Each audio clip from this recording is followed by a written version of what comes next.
Work energy power.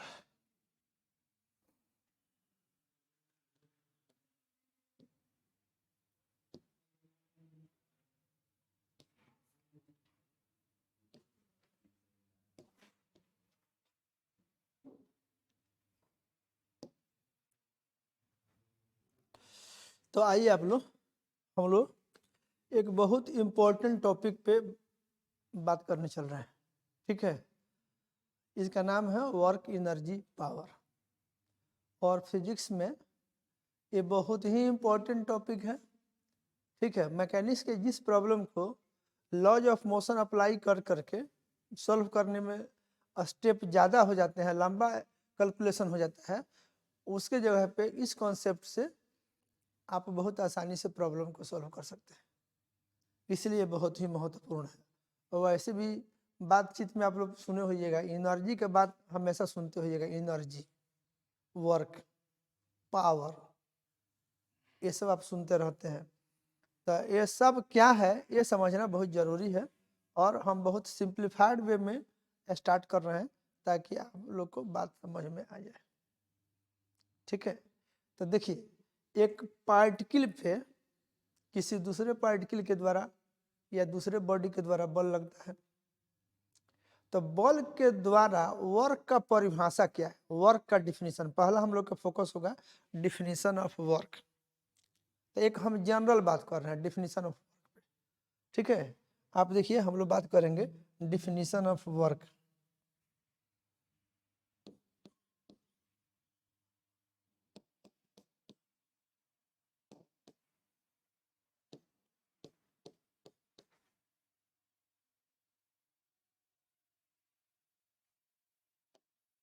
हम लोग बात करेंगे डिफिनीशन ऑफ वर्क पे। ज़्यादा स्टेप नहीं लेना है, कम में काम चलाना है। डिफिनीशन ऑफ वर्क,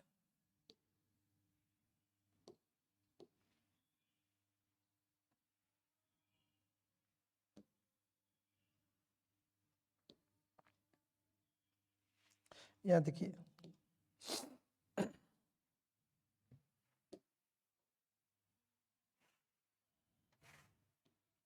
ऐसे इन जनरल सपोज करो कि इस तरह का कोई पाथ है, कोई पाथ है जिस पर कोई पार्टिकल मोशन कर रहा है, ऐसे दिस इज ए पाथ।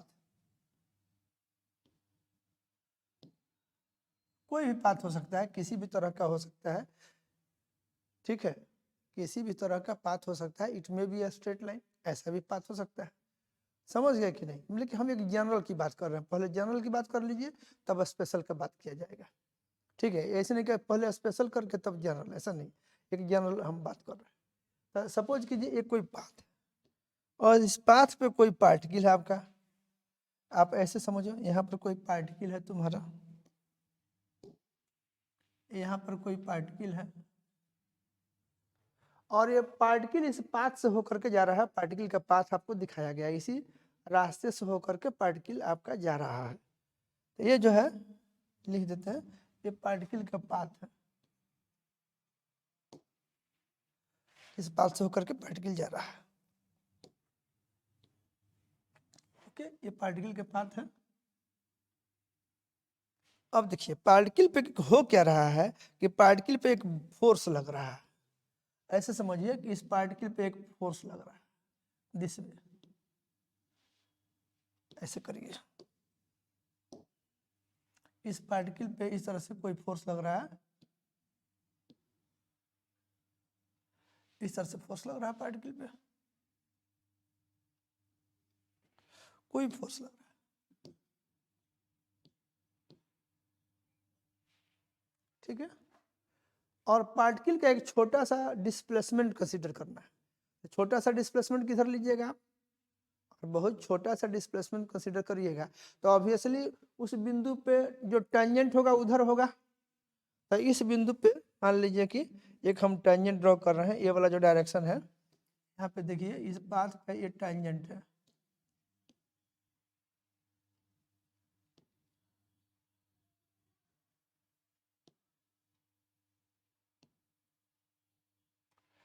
ये टेंजेंट सपोज करिए यहाँ पर का टेंजेंट है,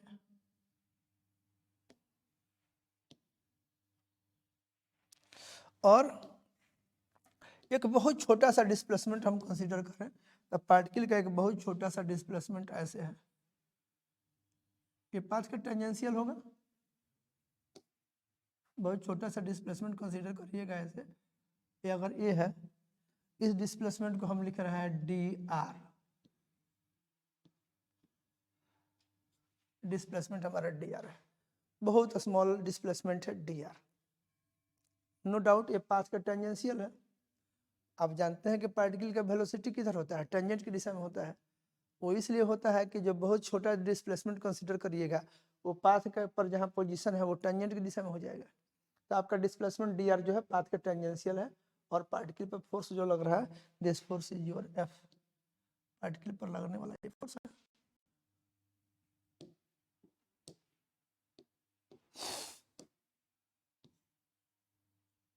पार्टिकल पर लगने वाला फोर्स है।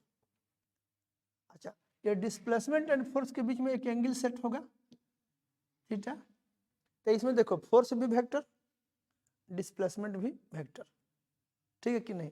लेकिन वर्क का क्या डिफिनेशन है, तो आप लिखिएगा work done by force F, ऐसे लिखते हैं, वर्क डन बाय फोर्स। बाकी बात आपको समझ में आ रहा है कि पार्टिकल एक पाथ के अलोंग जा रहा है, लिखें क्या है, एक पार्टिकल इस पाथ के अलोंग जा रहा है, ठीक है कि नहीं। और मान लीजिए कि किसी टाइम पे वो बिंदु P पे है, ठीक है। उस बिंदु पर जब है तो फोर्स F है, और उस पार्टिकल का एक छोटा सा डिस्प्लेसमेंट हो रहा है डी आर। तो छोटा डिस्प्लेसमेंट डी आर के जब हो रहा है, तो हम मान के चलेंगे कि उस समय हमारा फोर्स छोटे डिस्प्लेसमेंट के लिए इतना छोटा डिस्प्लेसमेंट है कि उसमें फोर्स को हम कांस्टेंट मान के काम करेंगे, ठीक है। डिफिनीशन ही है वैसे इन जनरल कि work done by force F in an इनफिनिटेसिमली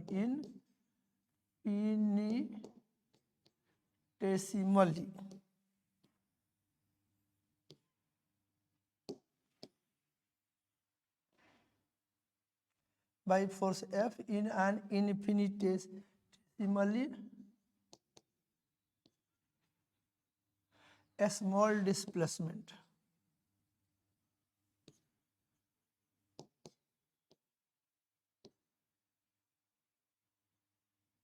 Displacement dr is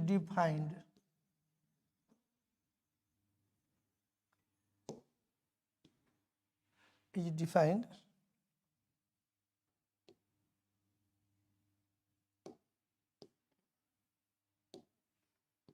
बाहर आगे नहीं,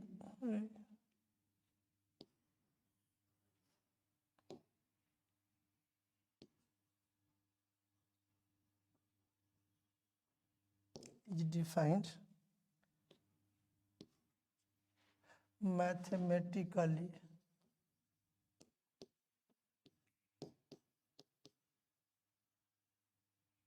as dw equal to f dot dr,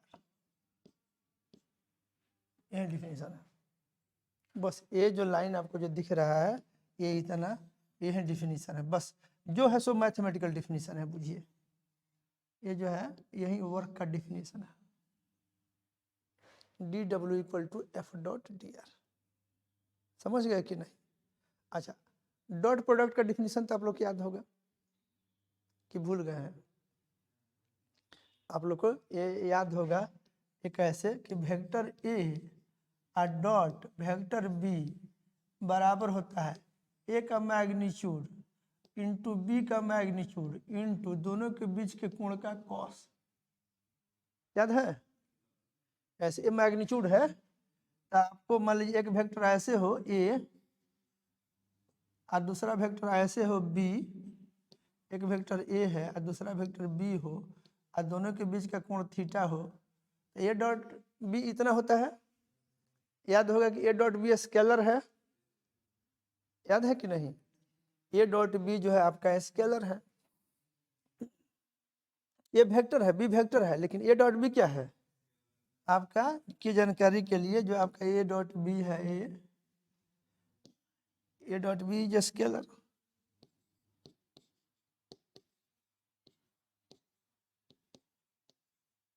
scalar side में लिख दे रहे हैं। अब उसी हिसाब से डी डब्ल्यू बराबर एफ डॉट डी आर है, एफ वेक्टर है, इसे डी आर जो है वो भी वेक्टर है, लेकिन वर्क जो है स्केलर है। और देखिए छोटा सा डिस्प्लेसमेंट में छोटा सा work, infinitesimally small displacement d r में किया गया वर्क है, ठीक है। तो अब इसको आगे अगर बढ़ाते हैं, आप यहाँ लिख सकते हैं कि स्केलर है, और इस डी डब्ल्यू का अगर मैग्नीट्यूड की बात, डी डब्ल्यू का वैल्यू बोलिए कि डी डब्ल्यू का मान कितना होगा, ये कितना हो जाएगा। अगर ये एफ है, एफ का मैग्नीट्यूड, अब फिर इस डिस्प्लेसमेंट डी आर है तो इसका मैग्नीट्यूड, अब फिर दोनों के बीच का कोण, अगर थीटा है तो कॉस थीटा, इसको हम लोग ऐसे भी लिखते हैं, इतना equal to F D R cos theta, ये हमारा हो जाएगा डी डब्ल्यू।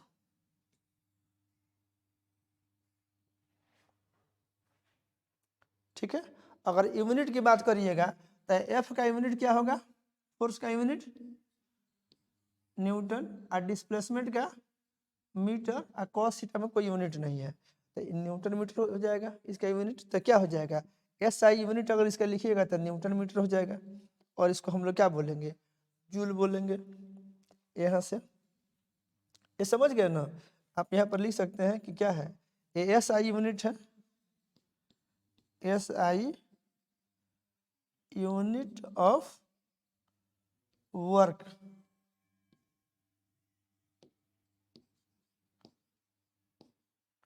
Newton metre. और इस एक न्यूटन मीटर को ही हम लोग क्या बोलते हैं, आगे से आपकी जानकारी के लिए, कि एक न्यूटन मीटर को हम लोग बोलते हैं एक जूल। ये रिजल्ट याद रहेगा आपको, ये याद रहेगा कि एक स्केलर है,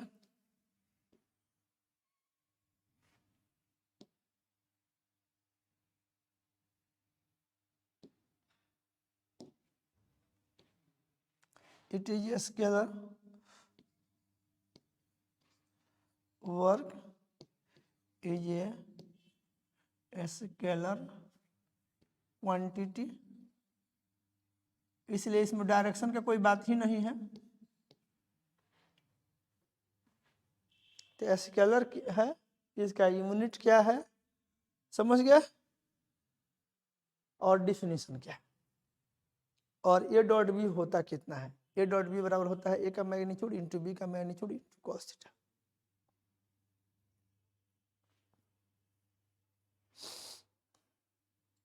समझ गए कि नहीं, ये आपका ऐसे होता है।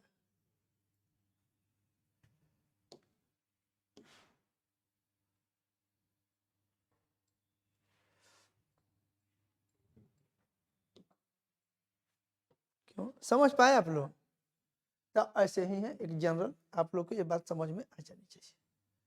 ओके, अब इसी में जो है, इतना हो जाने के बाद इसका भी कुछ हम लोग स्पेशल केस देख लें एक तरीका से।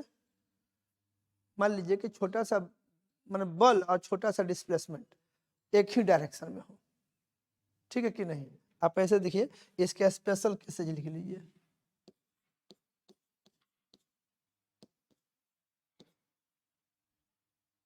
स्पेशल केसेज,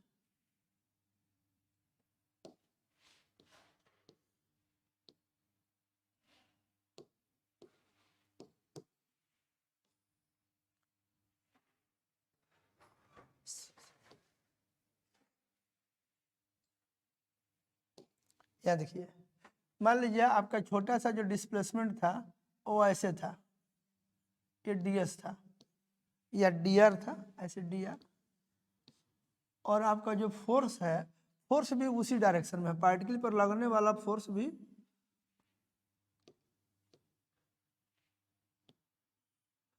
भी सेम डायरेक्शन में, force and displacement both are in the same direction. ऐसे बनाइए, ये फोर्स है और जो डिस्प्लेसमेंट है वो डिस्प्लेसमेंट भी सेम डायरेक्शन में है।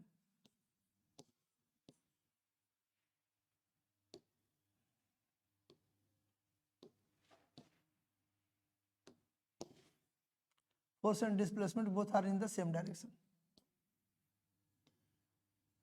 ऐसे। तब वर्क डन कितना होगा, थीटा कितना हो जाएगा इसमें, माना पहला केस यहाँ लिख देते हैं, when force and displacement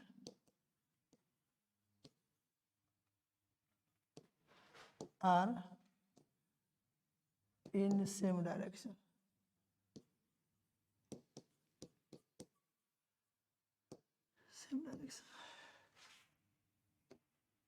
when force and displacement are in same direction.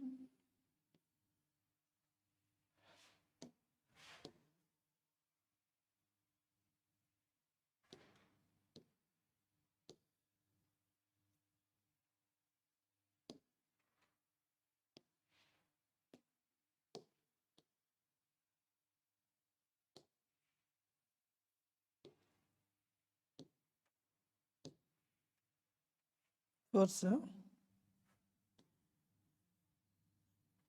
और डिस्प्लेसमेंट एक ही दिशा में हो, तो आप इसके स्पेशल केस में वर्क डन कितना लिखोगे, ये डी डब्ल्यू बराबर लिखोगे एफ का मैग्नीट्यूड, फिर डिस्प्लेसमेंट, फिर cos 0 डिग्री, ये कितना हो जाएगा एफ डी आर, हो गया F into D R simply. कब, जब दोनों सेम डायरेक्शन में है तब, F into D R, D W बराबर हो जाएगा फाइनली एफ का फोर्स का मैग्नीट्यूड, नहीं समझे, माने ये जो है अगर हिंदी में एक शब्द लिख दिया चाहे पहले अंग्रेजी में ही लिख लीजिएगा, इसमें वर्क बराबर ही कितना हो जाएगा फोर्स, आई कितना हो जाएगा डिस्प्लेसमेंट,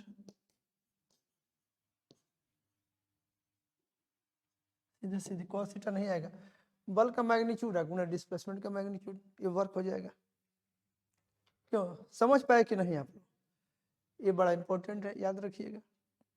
दूसरा इसका जो है केस में हम लोग समझे कि फोर्स जब डिस्प्लेसमेंट के परपेंडिकुलर है, when force is perpendicular to displacement,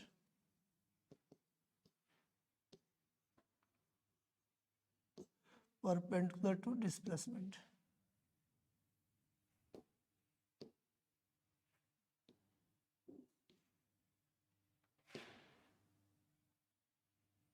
मतलब कुछ इस तरह की बात है। फोर्स आपका ऐसे समझिए,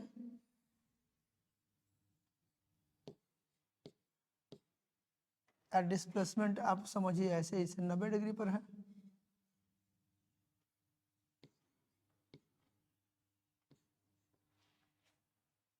डिग्री पर है। आप ऐसे समझ सकते हैं, जब आपको तो और बढ़िया से समझना चाहते हैं तो ऐसे, आप ऐसे समझिए, पाथ होगा कुछ ऐसे, मान लीजिए ऐसे पाथ है, अब इस पर एक छोटा सा विस्थापन सोचिए, छोटा सा डिस्प्लेसमेंट, डिस्प्लेसमेंट आपका यहाँ पे बात करें तो ऐसे है, बहुत छोटा है ये डिस्प्लेसमेंट है, ऐसे है, टेंजेंशियल टू द पाथ है,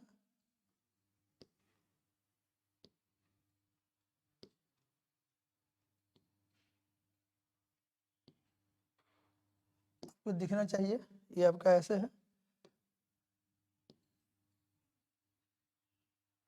और फोर्स आपका समझिए कि ऐसे है, फोर्स ऐसे और डिस्प्लेसमेंट ऐसे, छोटा सा डिस्प्लेसमेंट की बात कर रहे हैं, तो छोटा सा डिस्प्लेसमेंट तो जब होगा तो टेंजेंट की दिशा में होगा, फोर्स उससे 90 डिग्री पर है, फोर्स हमेशा 90 डिग्री पर हो जरूरी नहीं हो। जैसे एक एग्जांपल यहाँ पर बना दिए, इस सिचुएशन में अगर आप देखें तो आप अगर इसके हिसाब से अगर यहाँ पे बना रहे हैं ऐसे, आप ये समझिए कि आपका फोर्स, आपका डिस्प्लेसमेंट ऐसे है, देखिए इस फिगर में डिस्प्लेसमेंट डी आर ऐसे है, और आपका फोर्स जो है ये ऐसे है, एक कोण 90 डिग्री है,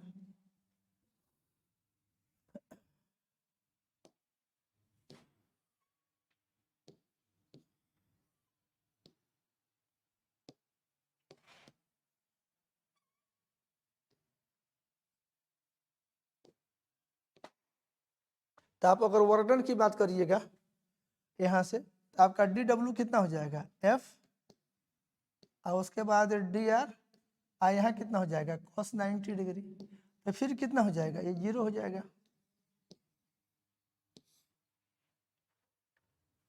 तो अगर फोर्स डिस्प्लेसमेंट के परपेंडिकुलर हो तो वर्क डन 0। ये रिजल्ट याद रखिएगा, बहुत इंपॉर्टेंट रिजल्ट है। उल्टा डायरेक्शन में हो, मान लीजिए कोई फोर्स है जो डिस्प्लेसमेंट के उल्टा डायरेक्शन में हो, इसके लिए आते हैं, मान लीजिए ऐसे ही पार्टिकल का एक पाथ है, इस पर डिस्प्लेसमेंट की बात करें, ये जो बिंदु है यहाँ पे डिस्प्लेसमेंट इधर की ओर है,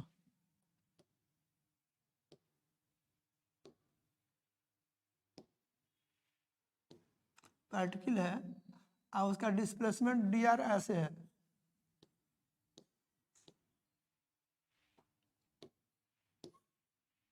और उस पर फोर्स जो लग रहा है वो ऐसे है,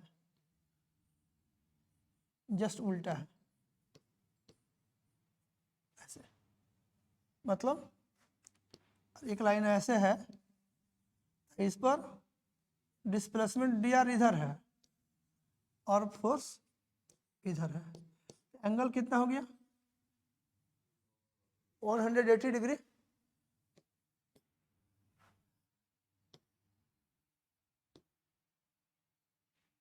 ये केस थर्ड था।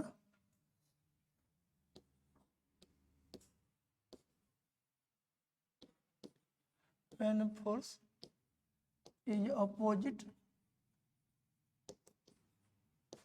to displacement,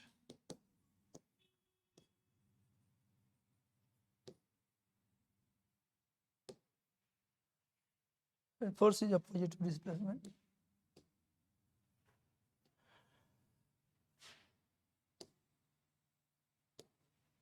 ऐसे फिगर आप देख लिए, तो इस केस में वर्क कितना हो जाएगा, डी डब्ल्यू बराबर से F D R cos 180 degree, ये कितना हो जाएगा minus F into D R हो जाएगा।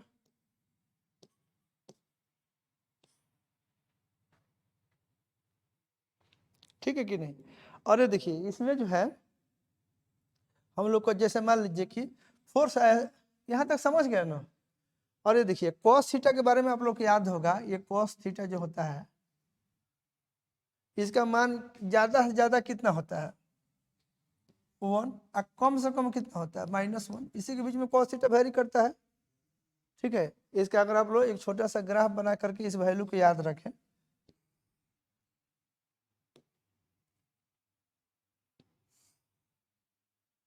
ये हमेशा से आप लोग को बस सिखाते आ रहे हैं हम।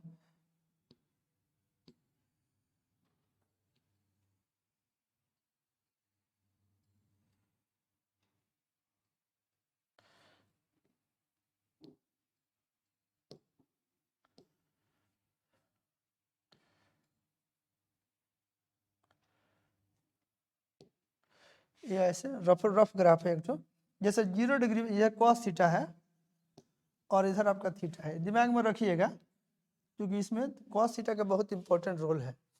तो यहाँ पर देखिए 0 डिग्री अगर रखिएगा तो कॉस 0 डिग्री का मान 1 होता है, और जब 90 डिग्री पर आइएगा π/2 तो ये 0 हो जाएगा। फिर आप जब पाई पे आइएगा तो ये इसके कोरस्पॉन्डिंग इधर -1 हो जाएगा, और फिर ये 3π/2 जाइएगा, और फिर यहाँ आप 2π आइएगा।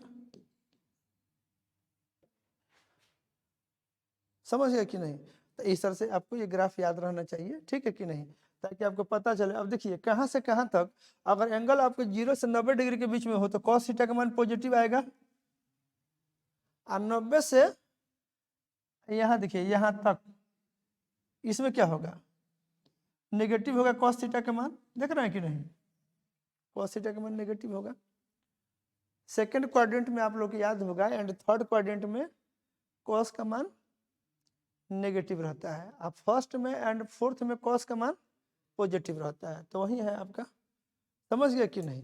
तो इस ढंग से आप यहाँ पर वर्क का मैंने जो जनरल कॉस थीटा का मान आएगा कैसे वैरी करेगा, कम से कम आपको इतना तो पता चल जाना चाहिए कि कब पॉजिटिव होगा कब नेगेटिव होगा। जैसे मान लीजिए अगर ऐसे है, मान लीजिए कि फोर्स ऐसे है और डिस्प्लेसमेंट ऐसे है, ये एंगल 90 से बड़ा है 180 से कम है, बोलिए। तो आप कह सकते हैं कि नहीं कि इसमें वर्क नेगेटिव आएगा, बोलिए इसमें वर्क नेगेटिव होगा। और ऐसे आपको मान लीजिए कि आपका फोर्स ऐसे है और डिस्प्लेसमेंट ऐसे है,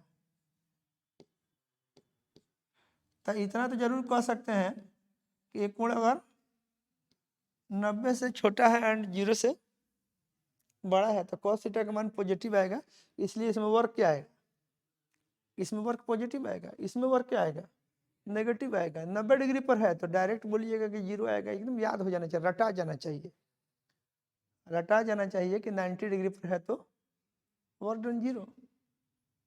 तो ये सब आप ये स्पेशल केसेज आपके दिमाग में आ गया। उसके बाद हम लोग बात करते हैं एक चीज, देखिए अगर फोर्स मेरा कांस्टेंट हो, रास्ता कुछ भी हो, ठीक है कि नहीं, माने work done by a constant force इसी में रहेगा, work done by a constant force, constant force.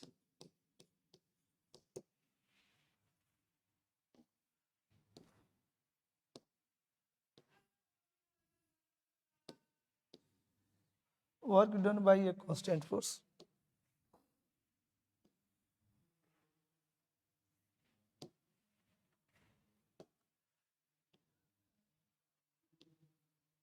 Work done by a constant force, ये कांस्टेंट फोर्स के द्वारा वर्क डन निकलना है, ठीक है।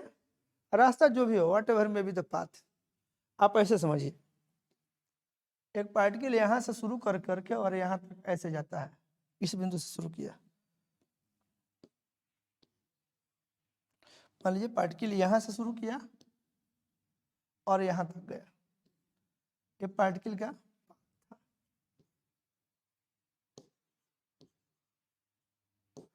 पार्टिकल है, ये यहाँ से ये इसका पोजीशन बदलते रहेगा, मान लीजिए फिर यहाँ आएगा, यहाँ आएगा, यहाँ ये ऐसे इस ढंग से है, इस रास्ते से होते हुए यहाँ से मान लीजिए यहाँ आया, समझ गया ना, ऐसे बना दे रहा है, ये भी ठीक था पाथ, ऐसे गया इस रास्ते से होकर के, ये पोजीशन 1 है और ये पोजीशन 2 है, तो 1 से 2 तक भाया दिस पाथ गया है, बोलिए। तो अगर इस रास्ता से होके गया है, लेकिन इसमें एक बात बोल रहे हैं कि फोर्स कांस्टेंट है ऑल द टाइम, फोर्स क्या है, कांस्टेंट, ठीक है। मान लीजिए फोर्स ऐसे है, यहाँ पे हम बोले ये इस तरह का, ये ऐसे दिखा रहा है, किसी भी डायरेक्शन में हो सकता है, लेकिन हम ऐसे मान रहे हैं, ऐसे, फिर यहाँ पर ये ऐसे, कहीं भी जाओ पार्टिकल में फोर्स क्या है, कहीं भी एनीवेयर जा रहा है इस रास्ता से, लेकिन जाने के क्रम में क्या है, ऑल द टाइम फोर्स का मैग्नीट्यूड एंड डायरेक्शन सेम है,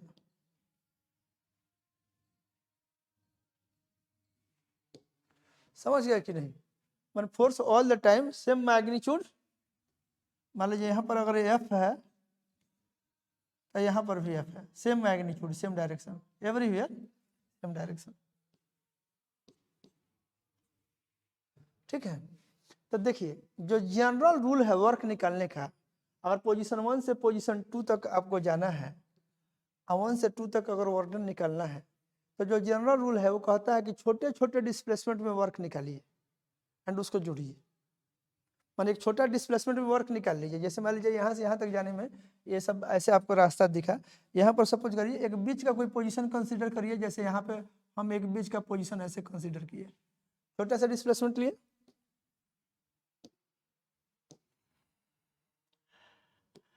ऐसे। यहाँ देखो क्या किए, एक बीच का पोजीशन हम कोई पी लिए और यहाँ पर डिस्प्लेसमेंट हम डी दिखाए और फोर्स तो एफ आई। तो पहले एक छोटे से डिस्प्लेसमेंट में वर्क निकलना है।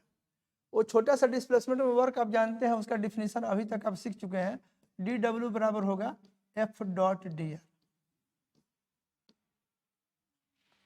छोटा सा डिस्प्लेसमेंट होगा उसमें वर्क डन डी डब्ल्यू बराबर एफ डॉट डी आर होगा, इसमें तो कोई दिक्कत नहीं है, ये तो आप सीख चुके हैं। अब इस तरह से पूरा जितना छोटा छोटा डिस्प्लेसमेंट पॉसिबल है शुरू से लेकर के अंत तक, जैसे मान लीजिए कि ये पहले यहाँ शुरुआत यहाँ से है, तो यहाँ पर एक छोटा सा डिस्प्लेसमेंट दिया, फिर मान लीजिए इसी तरह से ये सब जो है छोटे छोटे डिस्प्लेसमेंट में वर्क निकाल करके आप जोड़ो, ठीक है। ये जितना छोटा छोटा डिस्प्लेसमेंट पॉसिबल है सब छोटे छोटे डिस्प्लेसमेंट में वर्क निकाल करके जोड़ देना है। समझ गए कि नहीं? हर एक छोटा छोटा displacement, general rule, work done अगर आपको निकालना है, वर्क डन तो एक स्केलर क्वांटिटी है, ठीक है कि नहीं। तो एक छोटा सा डिस्प्लेसमेंट में वर्क निकाल दो डी डब्ल्यू, और ये जो है इंटीग्रेशन जो होता है ना, ऐसे अगर आपका ये छोटा छोटा डी डब्ल्यू को जोड़ना है, डी डब्ल्यू को अगर आपको जोड़ना है तो उसके लिए जो है ये डी डब्ल्यू को आप इंटीग्रेट कर दीजिए, तो आपको टोटल वर्क डन निकल जाएगा। इस बात को सीखिए आप।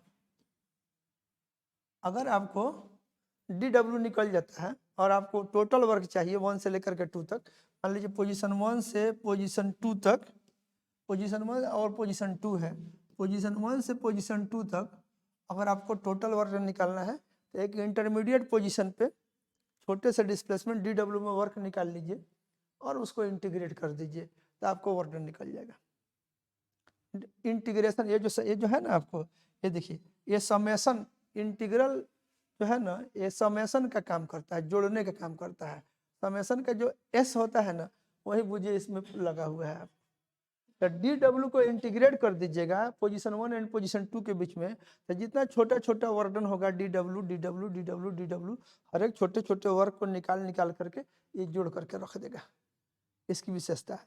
तो अब देखिए अगर यहाँ से अगर जोड़ना शुरू करिएगा